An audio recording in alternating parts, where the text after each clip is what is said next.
Bueno, mesa de abogados, Juan Francisco González Freire. Acérquese al micrófono, doctor, y hable mirando la cámara de frente y lo más fuerte posible. Juan Francisco González Freire, cuéntenos por qué está acá, doctor. Creo que vi una nota el fin de semana pasado suyo en Agencia Nova. Sí, ¿Algo que ver con el tema Diego Spagnuolo? sí, lamentablemente lo que me lleva a Spagnuolo es bastante cuestionable.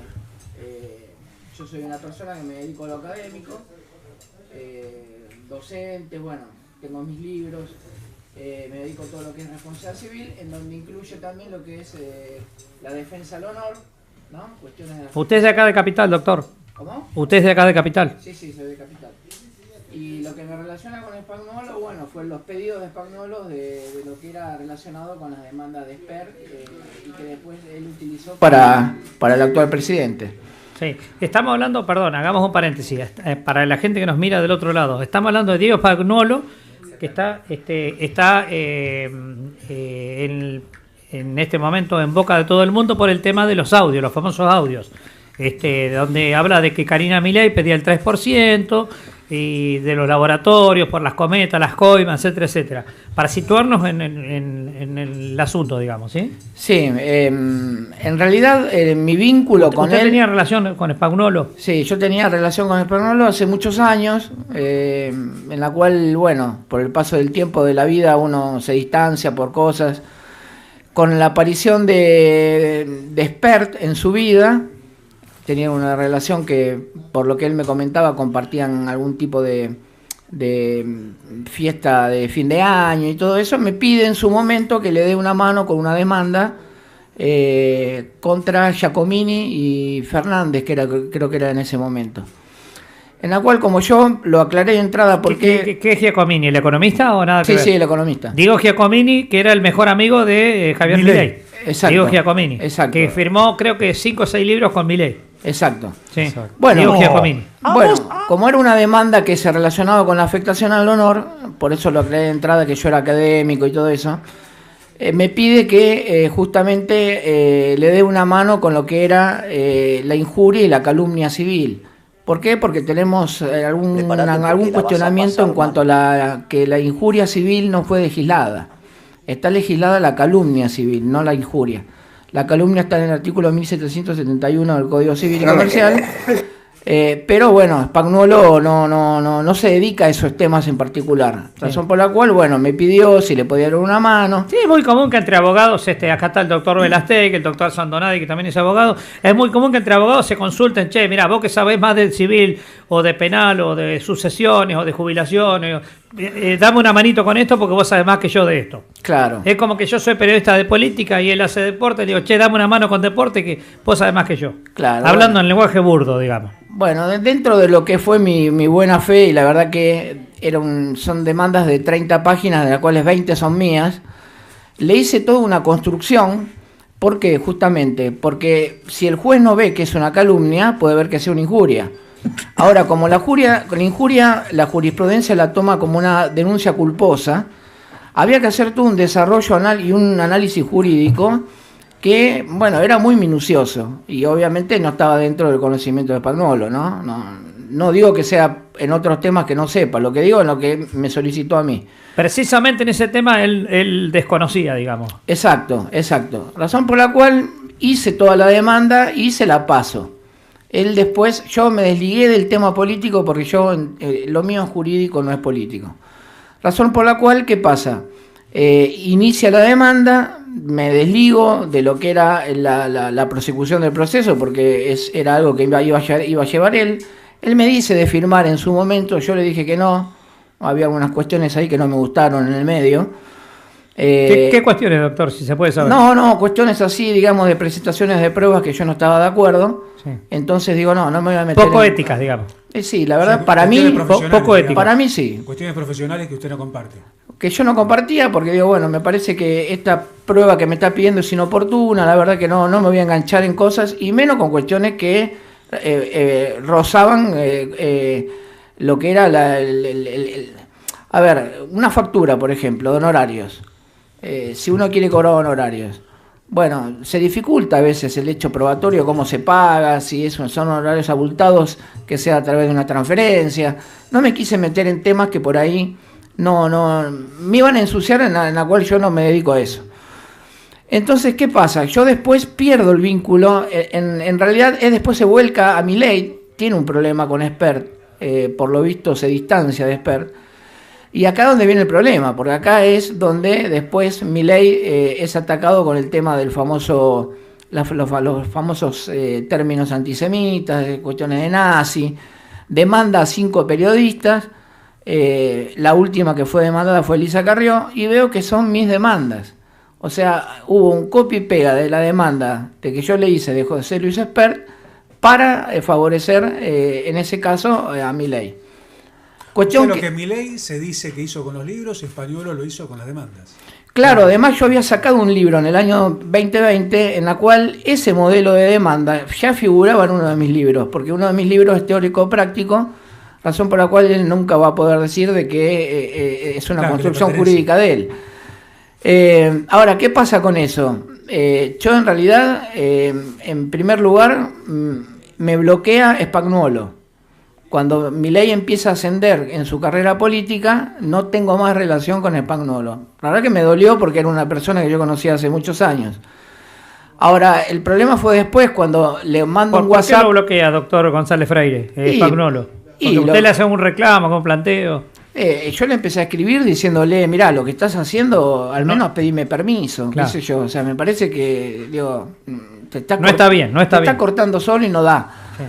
Entonces, bueno, empieza a tomar más color el tema porque empieza a trascender por todos los medios. Bueno, Spagnuolo, el abogado del presidente, y empiezan a haber arreglos con los periodistas. Digamos, a los cuales se les inició querellas, digamos. No eran querellas, eran todos reclamos civiles. Sí. Eran pedidos de disculpas públicas. Digo, bueno, el doctor Spagnuolo logró tal cosa, y digo, pero yo en el fondo son míos. Y me da una bronca terrible porque al menos quería que se reconociera que no era un trabajo de Spagnuolo, que era un trabajo mío, y detrás de todo eso había todo un desarrollo académico. Y horas de laburo. Y horas enteras de laburo. No, por supuesto, aparte. Y después hubo unas cuestiones ahí que son notas de color, pero muy interesantes. Yo después le mando un WhatsApp a Milei. Cuando usted dice nota de color, ¿a qué se refiere? Ahora lo voy a explicar, sí. Porque es una connotación bastante importante. Yo le mando un WhatsApp a Milei contándole, informándole esto, pero obviamente con respeto. Le digo, mire, el autor de sus demandas no fue Spagnuolo, fui yo. Spagnuolo firmó y volcó los hechos. Yo los hechos los desconocía. Yo me aboqué. Acá hay colegas presentes. Se saben que en las demandas hay distintas etapas, ¿no? Está los hechos, después viene el encuadre jurídico, después viene lo que uno reclama. En las construcciones de los daños, a la cual yo me dedico, hay distintos tipos de daños. Bueno, hay que explicarle todo eso al juez. Hay que volcar doctrina, jurisprudencia. Yo volqué mi misma doctrina porque yo escribía sobre eso. Fui uno de los que más escribió a partir de la reforma del Código sobre ese tema. Y resulta que Milei me ve el WhatsApp y me bloquea, digamos, que duró 2 días el mensaje. A los 2 días me bloqueó. Cuestión que la verdad que no es que me agarró bronca, me dolió. Porque digo, a ver, si estás armando algo, no lo digo como para que me suba o algo, y querés hacer una construcción seria en lo jurídico, bueno, escuchá por ahí al que sabe un poquito. Eso fue un tema. La nota de color que destaqué antes se desarrolla pura y exclusivamente con... Ellos enviaron una ley ómnibus al Congreso pidiendo una modificación del Código Civil y Comercial, varios artículos. ¿Cuál fue acá la nota de color que destaco? Cuando yo le hago el desarrollo en la demanda, tanto al juez, al civil, en lo que es que si no daba para una calumnia, porque con la calumnia hay un problema que tenemos, y es que la calumnia civil es la falsa imputación de un delito, pero lo que tenemos cuestionable, lo que hacemos, los que somos civilistas y nos dedicamos a estos temas, es que el artículo dice que el damnificado tiene que demostrar que aquel que efectuó la denuncia y que lo calumnió no tenía razones justificadas para hacerlo.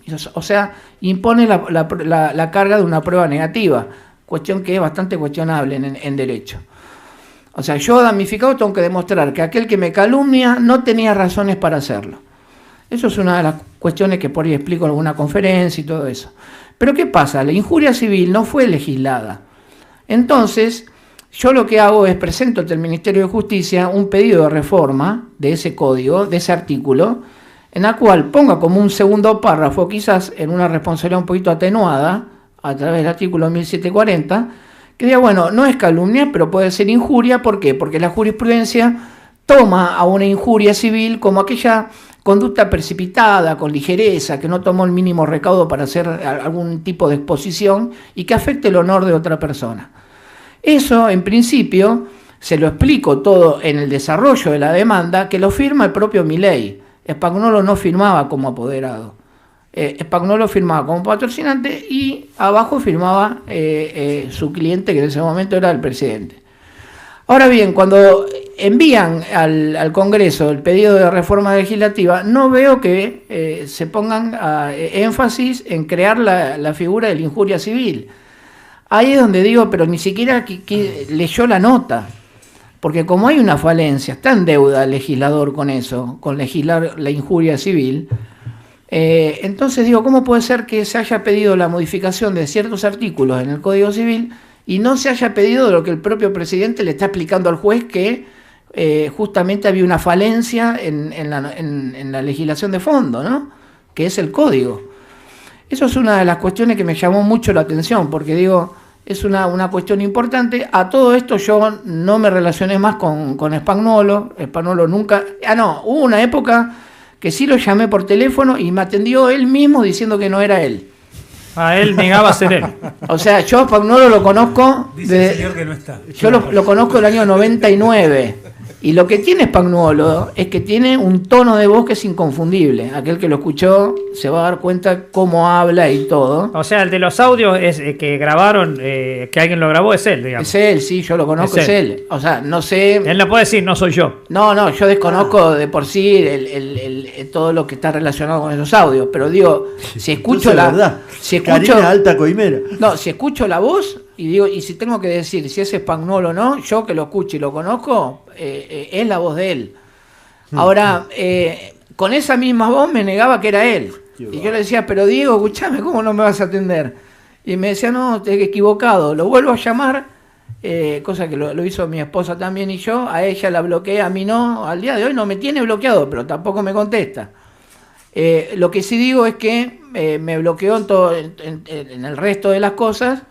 Y lo que sí me cayó mal fue el bloqueo del presidente, porque la verdad nada le hubiera costado al menos saber quién les hizo la demanda, porque hoy por hoy lo vuelven a calumniar o lo vuelven a injuriar, vuelve a demandar a la persona y vuelve a interponer mi demanda, que eso es lo que más me... Doctor, ¿le puedo hacer una pregunta bien de periodista? Porque para que la gente lo entienda, y yo particularmente también...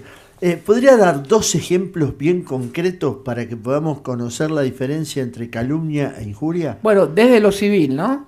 Igual, ¿cómo desde lo civil? Claro, cuando hablamos de calumnia e injuria, hablamos sobre el descrédito personal, sobre la honra de la persona. Sí. Digo desde lo civil porque desde lo civil configura un cuasi delito. Lo que son delitos son en el CD penal. Ajá. En el Código Penal son delitos que están tipificados, sí, y que el Código Penal por ejemplo, es muy taxativo. Si yo digo, por ejemplo, vamos a poner al doctor de ejemplo, si yo digo el doctor Belaustegui determinada cosa, mató a alguien, eso es una injuria. El doctor Belaustegui mató a Kennedy, eso es una injuria. Eso es una calumnia. Eso es una calumnia. La falsa imputación de un delito. Y la injuria es aquella conducta que se despliega contra otra persona que no es justamente la imputación de un delito, pero puede ser que una injurie diciendo, no sé... Es borracho. Sí. Claro, algo que lo desprestigie. Claro, algún desprestigio o algo que ataque su credibilidad personal o su honra, pero que no justamente sea el enrostre de un delito. Bien. Esto que se dice de Esper de sus relaciones, de sus supuestas relaciones con narcotraficantes,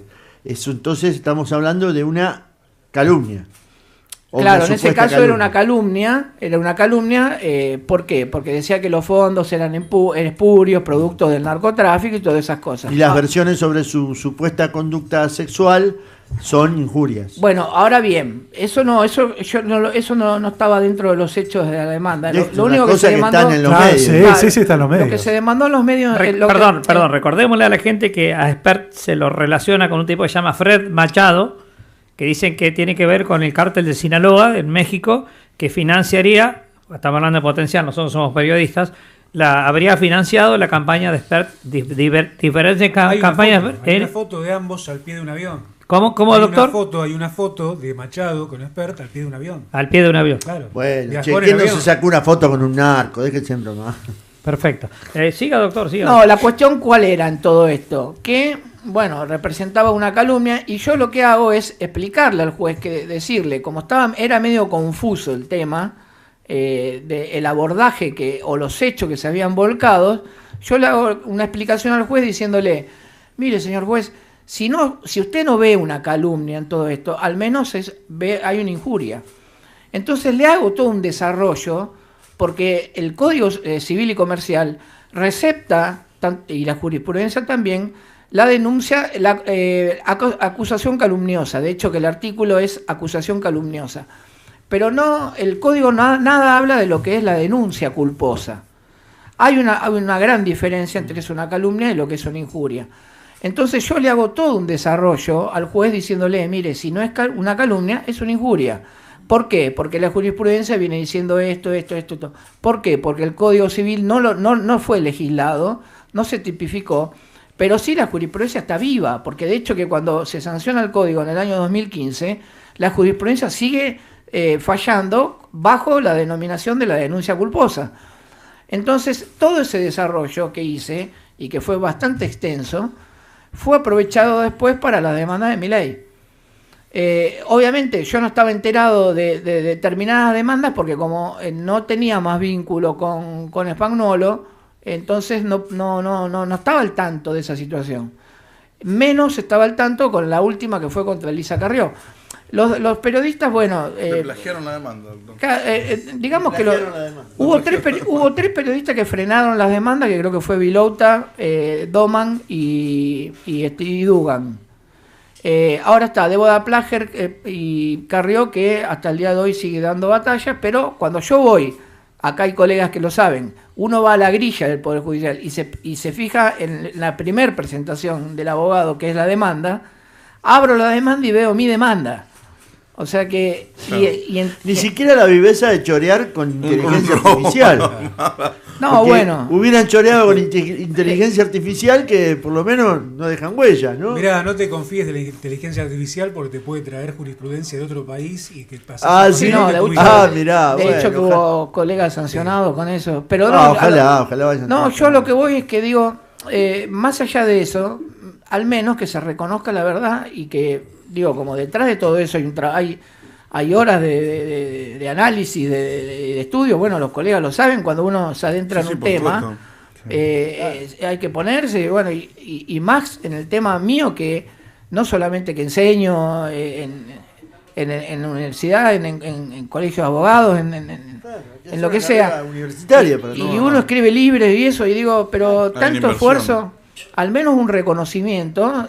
Por eso no es que vengo a hablar desde el despecho, sino para que se conozca la verdad, porque en realidad detrás de eso... Bueno, pero si hacen lo que hacen los discapacitados, doctor, va a esperar usted. Doctor, el presidente lo bloqueó. El presidente lo bloqueó. ¿Cómo, Pico? ¿Cómo? No, que decía Leo lo que si hacen lo que hacen con los discapacitados, no van a tener ética profesional. Claro, y lo que le hacen a los jubilados y al Garrahan y a todos los... Yo antes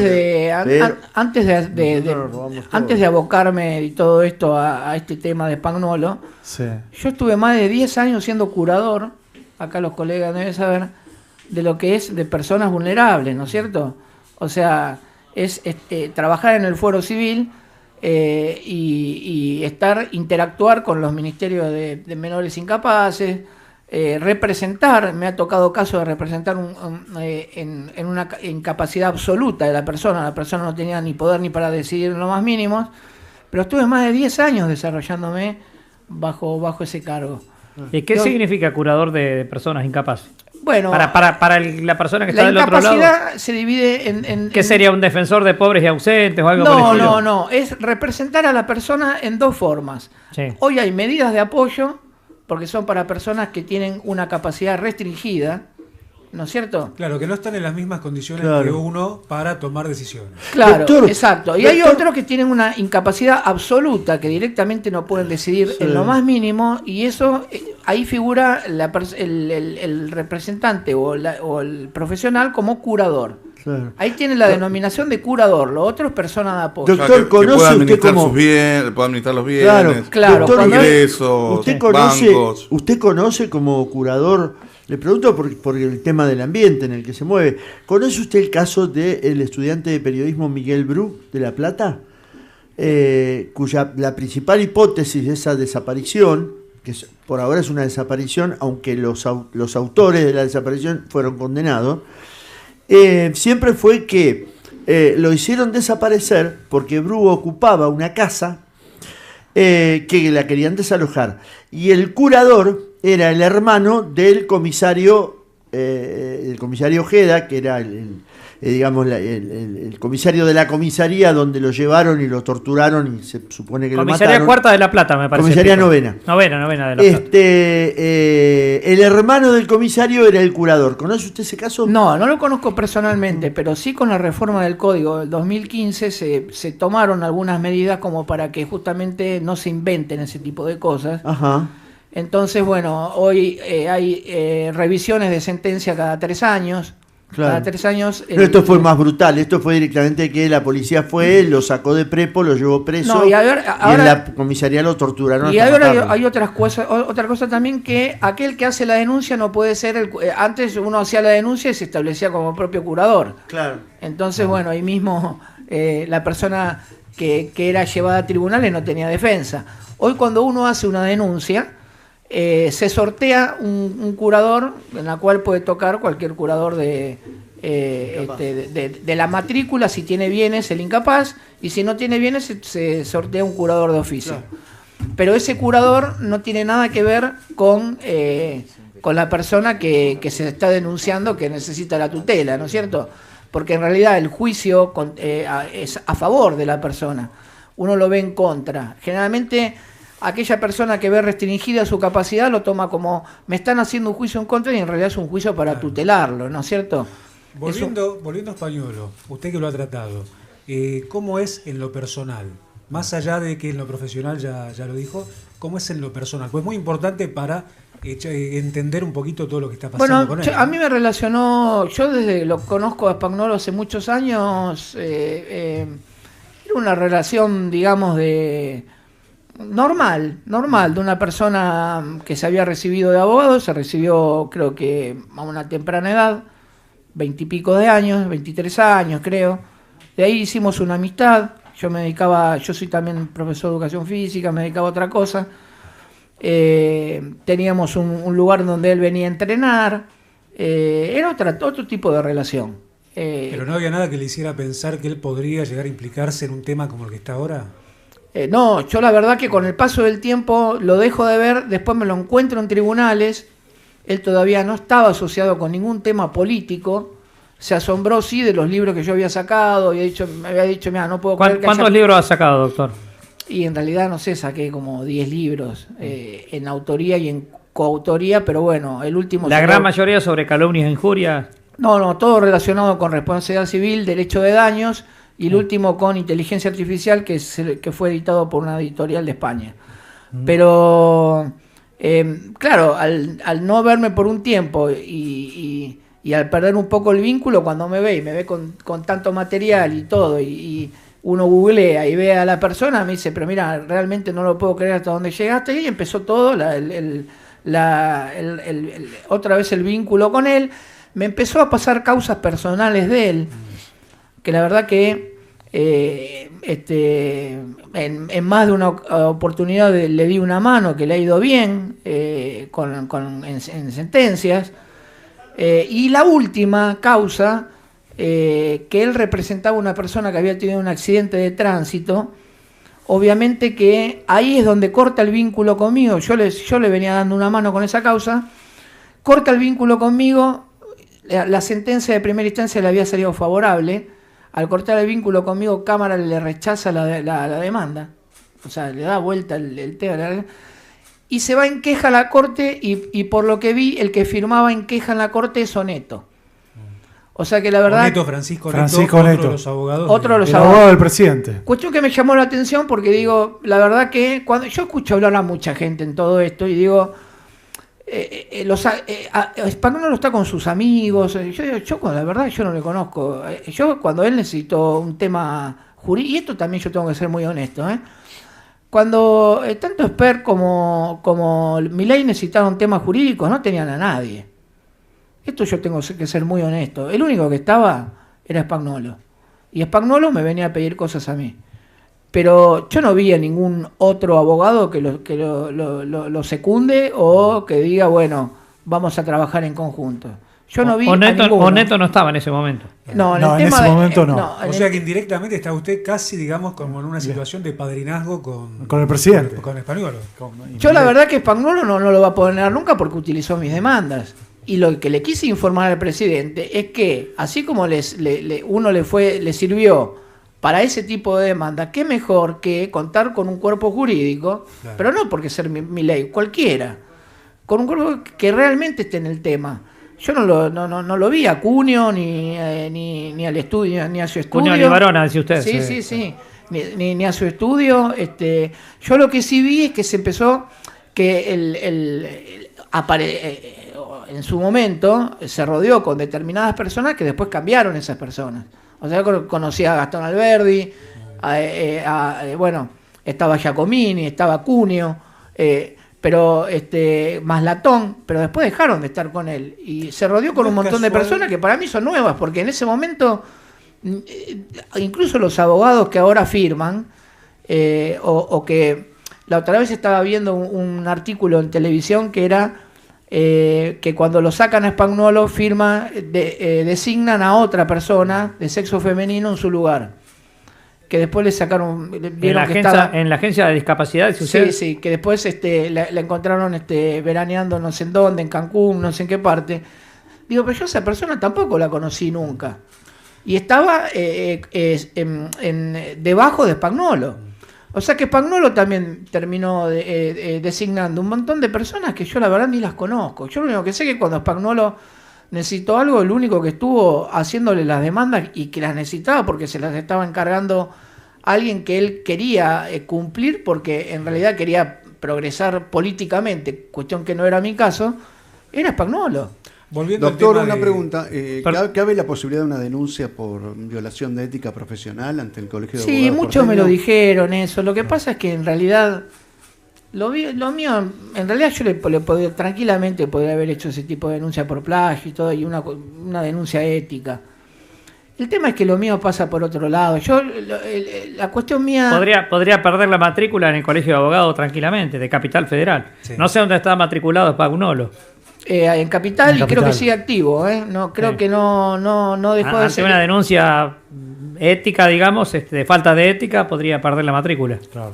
Sí, aunque cuando uno no tiene antecedentes con las denuncias éticas empieza con llamado de atención, después con una suspensión por un tiempo, no sé, generalmente no se pierde. Claro. Los colegios de abogados también es muy raro, claro. Tienden a darle posibilidades a sus matriculados, ¿no es cierto? Pero en realidad nunca fui por ese camino porque en realidad ahora estoy haciendo todo esto público por una cuestión de que veo que escucho y que hablan que el abogado del presidente, que claro, ahora entiendo, o sea, todo el progreso que pasó y todo eso que fue lo que lo llevó a mayores ingresos a la Casa Rosada, pero claro, toda esa confianza se la ganó en base a las demandas. Claro. Y esas demandas, lo que no se sabe es que las hizo otro, no él. Él lo único que hizo fue volcar los hechos y creo que la última parte del pedido de retratación por una cuestión del holocausto y todo ese tema. Pero las 20 páginas de las 30 páginas que yo digo, las hice yo. Entonces, toda la argumentación, que es lo que más vale, lo que más fuerza le da a una demanda, la hizo usted. claro, porque en realidad creo que se le pedía a cada periodista 1 millón. En aquel momento era bastante dinero. La demanda a los periodistas fue por un total de 5 millones. Creo que a Carrió fue por 3, si mal no recuerdo. Pero había que llegar a la construcción del daño. ¿Por qué se le pedía eso? ¿En base a qué tipo de daño? Porque hay muchos... Claro, aparte no todo daño es resarcible. Ya partiendo de esa base uno tiene que trabajar. Por supuesto. Yo no quiero profundizar mucho con eso porque hay gente que no está en el tema. Pero bueno, hay que decir que qué tipo de daño, qué clase de daño, por qué. Y además, otra cosa. Cuando uno lo publica en redes esto, generalmente por ahí aparece alguien que dice, no pasa nada porque como es político, la teoría de la real malicia y bueno, está más expuesto, entonces esto termina en la nada. Cuestión que no fue así. No fue así, pero ¿por qué? Porque había una cuestión antisemita en el medio. Quizás si hubiera sido un cuestionamiento personal, quedaba como alguien, bueno, es público y uno va y le hace una crítica. Claro. Pero como estaba esto en el medio, era obvio que iban a triunfar las demandas. Cuestión que la verdad que me pareció muy mal de parte de la conducta de Spagnuolo, pero también de Milei, no lo puedo negar, porque hablando bloquearme... de Milei, me quedé pensando, justamente con lo que dice, enganchándolo, que lo bloqueó y demás. Vio que hay gente que uno deja de ver, pero queda un buen recuerdo. Claramente no sería el caso de Milei, porque todos los que estaban cerca de él y que por alguna razón se alejaron, no hay uno que sea capaz de hablar en buenos términos de él. Bueno, por lo menos ya digo, o sea, si yo lo estoy comentando y más mandándole un WhatsApp a su teléfono personal, en la cual le hablo con respeto, ¿no? Excelentísimo ¿Él ya señor, era presidente en ese momento? Sí, excelentísimo. ¿Usted lo conoció? No lo conoció. No lo conocí. Excelentísimo señor presidente, no le digo, hola Javier, ¿cómo estás? O sea, la presentación fue con mucho respeto. Y indicándole que yo había sido, que me encontraba distanciado de Spagnuolo, contándole la verdad, pero que yo había sido el autor de sus demandas. Y tardó 2 días por ahí, en mi imaginación, por ahí hasta se lo consultó a Spagnuolo. Che, ¿quién es este que me está mandando este? Claro. Y él por ahí le dijo, no, mirá, uno que... Y me terminó bloqueando, cuestión que la verdad que eso lo vi mal. Claro. Porque nada le hubiera costado decir, bueno, mire, un gusto, ¿qué tal? Le agradezco que haya participado. Claro, lo cortés no quita lo valiente. Por supuesto, y más que eran demandas que hasta el día de hoy siguen vigentes. Como con Débora Plager sigue vigente. Y aparte, siendo un presidente, uno se imagina que tendría que tener por lo menos una delicadeza por encima del hombre común, del hombre promedio. Exacto. Si no, yo no me meto. No, pero en el caso de Viviana Aguirre, cuando le habló de denuncias de corrupción en el PAMI, le hizo lo mismo, la bloqueó directamente. O sea, cuando vos le decís algo que no le gusta, te bloquea. Es su modo operandi. Ya tenemos que ir a un corte. Yo le agradezco, doctor, su presencia acá. Excelente su testimonio, muy valioso. Y nada, vamos a un corte y venimos con el segmento musical, ¿verdad? Vamos al corte directamente. Gracias.